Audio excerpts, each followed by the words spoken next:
What's up everyone, I'm CallumOnToast, and in today's video I'm going to be shoutcasting some spicy color cup battles submitted to the channel by Adriqqq, who is running Octillery, Jumpluff Alolan Exeggutor, and Octillery in particular is a very interesting Pokemon, being a water type that has access to Lock On, Octazooka, and Gunk Shot, so you can really fight back up against those grass types that should typically be countering you and get to that Gunk Shot extremely fast, and it is an incredibly hard hitting move.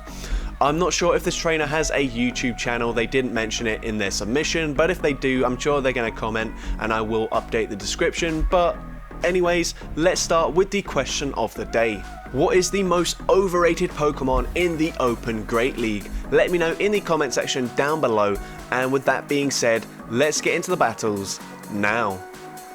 Alright, so going into the first battle, we lead into a Trevenant, not ideal, and we are actually going to stay in initially, probably going to try and make a catch, and we catch perfectly the Seed Bomb onto our Jumpluff, and that is double resisted. That does absolutely nothing, and as well we bait out the Shadow Abomasnow, which was certainly necessary with this back line. They get to a Weather Ball, it actually one-shots us there, so not great for Jumpluff, but pretty good that we're able to bait it out, keep it away from our Alolan Exeggutor. We're going to overfarm massively, throwing just before they get to an Energy Ball. We go for the Gunk Shot, and we one-shot the Abomasnow. That's massive damage here, and this Trevenant won't make it to a Seed Bomb before we get to another Gunk Shot. Can we land them back to back?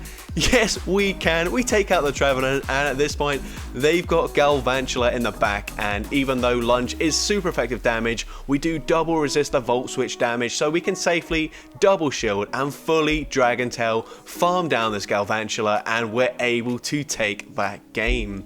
So there you can see the opponent just completely underestimating the energy gains from Lock On and the power of Gunk Shot. But into the next battle, we see a Pelipper in the lead, and we're likely going to go straight for a Gunk Shot here, and if we can land this, this will do absolutely insane damage, and we do land it. That is huge. We are now going to call a bait here, and if they go for Hurricane, which they do, it actually takes us out. So unfortunately, we do go down there, hoping to Fairy Wind, farm them down, but we're not able to, and they do make it to a Weather Ball, but it is resisted, it doesn't do much damage, and we do now get the farm down.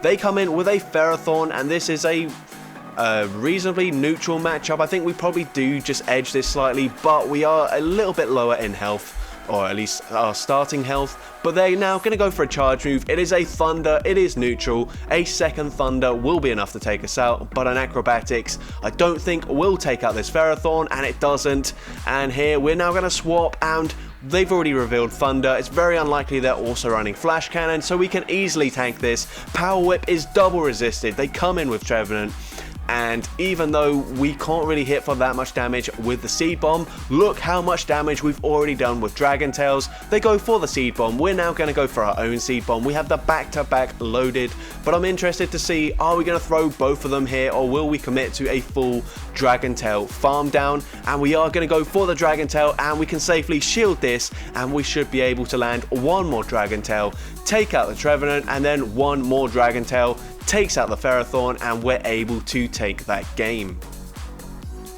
So very nice game there. Into the next game, we see a Toxapex in the lead, and wow, I've just noticed this team gets absolutely slaughtered by Toxapex, so this is going to be very interesting to see how this one is played out. Going to go for a Seed Bomb here, and the opponent does actually shield the Seed Bomb, but they can fully Poison Jab farm us down, and that is really not ideal. We're going to come in, shield here. This could be a Sludge Wave. It is the Sludge Wave, so a good shield there, and we should make it to an Energy Ball in time, but we choose not to throw. I think we probably do barely win the CMP tie here. Maybe we don't actually, I'm not sure. Both very bulky Pokemon, so actually don't quote me on that one. We go for an Energy Ball, that does absolutely nothing, and we're not going to make it to another move either. They come in with Victini though, maybe there's a chance we can actually win this.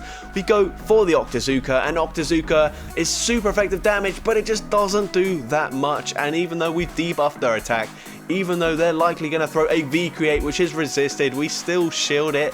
And we're now going to go for another Octazooka, and we're going to see what the opponent wants to do. They let it go through, that's fine, but they've got a Razor Leaf Shadow Abomasnow in the back. there's no way we're winning that. And unfortunately, you can see up against Toxapex, it's very difficult to win with this team.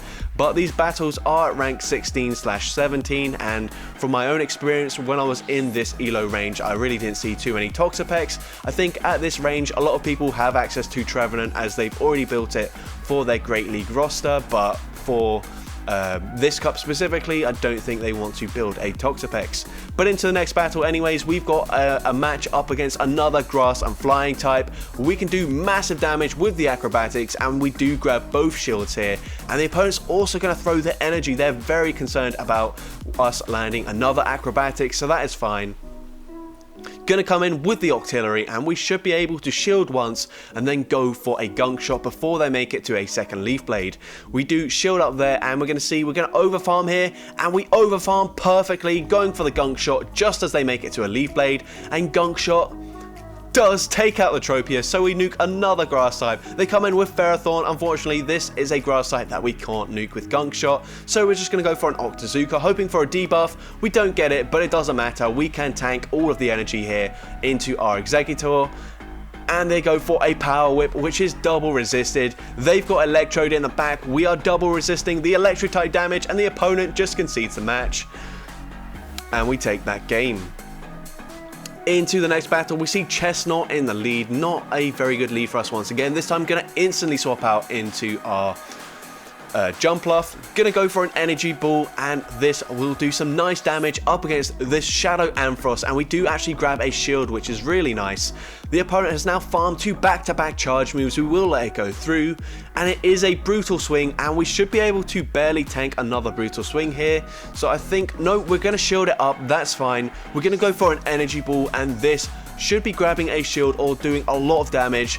And we do deal a lot of damage, and at this point I think we kind of just have to commit another shield here, and that is exactly what we're going to do. We shield the brutal swing up, and we do regain switch advantage, which is very nice. They come in with Trevenant though, which is a bit more difficult. We go for the acrobatics, and they let it go through. I have no idea why they did that, but we're able to farm them down, and now our Alolan Exeggutor should have a fairly good time here. They're going to have to debuff themselves and go for Superpower if they want to take us out. No, they don't do that. They go for Frenzy Plant instead, and we're basically just telling them, go for the Superpower, debuff yourself, and they don't do it once again. So at this point, we can get to the back-to-back Seed Bombs, and this will be a very easy victory here. First one grabs the shield, second one will be enough, even with the resisted damage, to take out the Chestnut, and we're able to take that game.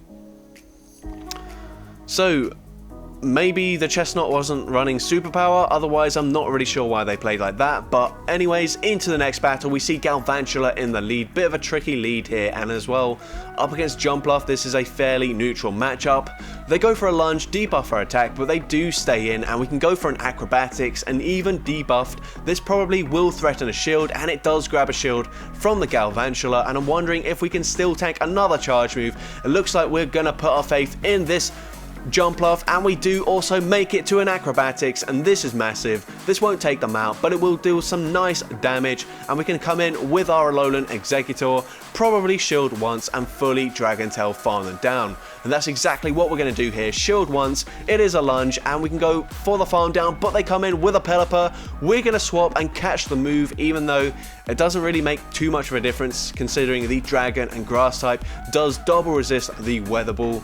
But we now will be able to get to a Gunk shot, and Gunk shot, we've seen it does massive damage to Pelipper, and at this range it takes them out, which is huge. They're going to come in with Trevenant. Can we get to another Gunk shot? No, we can't, but hopefully the threat of a Gunk shot does force a shield, and it does grab the final shield, which is huge. We are very close to a Dragon Pulse. Unfortunately not running Draco Meteor, but it looks like it won't matter. We get to the Dragon Pulse, it takes out the Trevenant, and we're able to Dragon Tail, farm down the Galvantula, and take that game. Into the next game, we see another Trevenant in the lead, so probably going to play this the same. Try and make a catch onto our Jumpluff on the Seed Bomb. We try to catch, we're not able to, which is unfortunate. But luckily, Jumpluff is extremely bulky, so we can safely no-shield a Shadow Ball here. And the opponent's going to go for... Nope, they don't try and catch at all. We go for the Acrobatics, and Acrobatics does grab a shield from this Trevenant. And at this point, are we going to call a bait? It looks like we are going to call a bait. and they go for a Seed Bomb. Huge call there, and we should be able to get to an Acrobatics. No, we barely don't get there. We have to settle for an Energy Ball, but does the opponent know that? They do not, and they use both their shields. So we're not in the best position, but it's also not awful either. We can safely shield this. They shouldn't be able to make it to 2 Seed Bombs, so we should be able to overfarm here, go to 100 energy, very close to, go for the Gunk Shot, and Gunk Shot we've already seen will one-shot the Trevenant. They come in with a Lantern, not ideal. We're going to overfarm here, and we go for another Gunk Shot, and the opponent isn't going to throw, of course, because they're only at a Surf. Gunk Shot does big damage. We now swap into Exeggutor. We can safely let this go through. We double resist everything from Lantern. Thunderbolt does absolutely nothing. They come in with a Crawdaunt here, and that is a very spicy pick. We're seeing a lot of lag there, but that's fine. Gonna shield up this charge move. Night Slash will do the most damage of everything remaining. We didn't actually click on that charge move apparently, but that's fine. It means we can overfarm, go for 2 Dragon Tails, go for the Seed Bomb, and then we should be able to get to another Seed Bomb up against the Lantern, and this will very comfortably take out the Lantern, and we take that game. Into the next game, we see a Talonflame in the lead. Pretty good lead here, but you will see that Octillery is not the greatest move, especially when paired with Lock-On.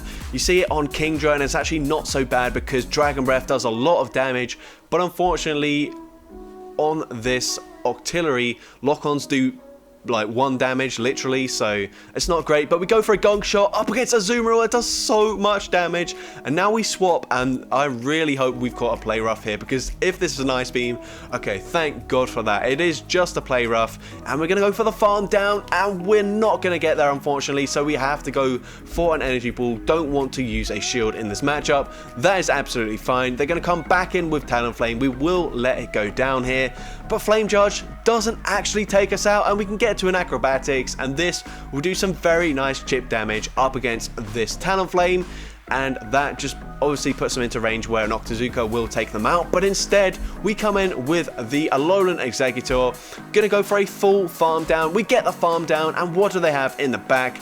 They've got a Jellicent, and this Seed Bomb will do massive damage here up against the Jellicent. We're nearly at the back-to-back already, and Seed Bomb does connect. It does big damage. We can safely shield and fully Dragon Tail, farm down this Jellicent. They're actually running Ice Beam, so it's very good that we shielded there. We get the farm down, and we're able to take that game. Into the next game, we see a Credilli in the lead. Probably going to swap out at some point, but it's a bit tricky here. Probably going to try and make the catch. No, we actually just go for an Octillery. Of course, because of the sub rock typing, this is neutral, and we do get a debuff, so even if they go for a Stone Edge here, it is double debuff, so we can safely let it go through. And they do go for it. We can actually tank another one if we wanted to, but the opponent comes in with a Fire Fang Charmeleon. That is crazy. We're going to go for the Acrobatics. That does some nice damage, but they will be able to farm us down. But we do get to another Acrobatics, which is huge. This will grab a shield or take them out. We do grab the first shield from this opponent, and we're going to come back in with the Octillery, and we should be able to tank whatever they throw. But they go for a return, of course. It's a Purified Charmeleon. That takes us out. But we are going to put it all on Alolan Exeggutor now. Going to see what they come in with next. And they come in with a Swampert. That's very good for us. We're going to overfarm, trying to force them to throw their energy first and throw it at a bad time. But it doesn't work, so we do just go for the Seed Bomb, and we do grab a shield. The opponent is at back-to-back charge moves, but Hydro Cannon is double resisted, so that's absolutely fine. We're going to go for the Seed Bomb straight away anyway. Seed Bomb obviously going to take out this Swampert, and they've only got the Credilli in the back, and we should be able to shield once and get to a charge move to take out this Credilli. They go for the Stone Edge, of course, because Grass Knot is double resisted. We can overfarm, go for the Seed Bomb, and from this range, Seed Bomb is enough to take out the Credilli, and we take that game. And now going into the final battle, we lead into another Talonflame. So once again, this is a good matchup based on typing, but you will see here, if they do let the Octillery go through, it actually doesn't do that much damage. And we go for it here, and you can see we have to land a second one. We're now gonna call a bait. It is a Brave Bird, and it one-shots us, which is unfortunate, but we will be able to fully Dragon Tail, farm them down in just 2 fast moves, which is quite nice for us. They come in with Alolan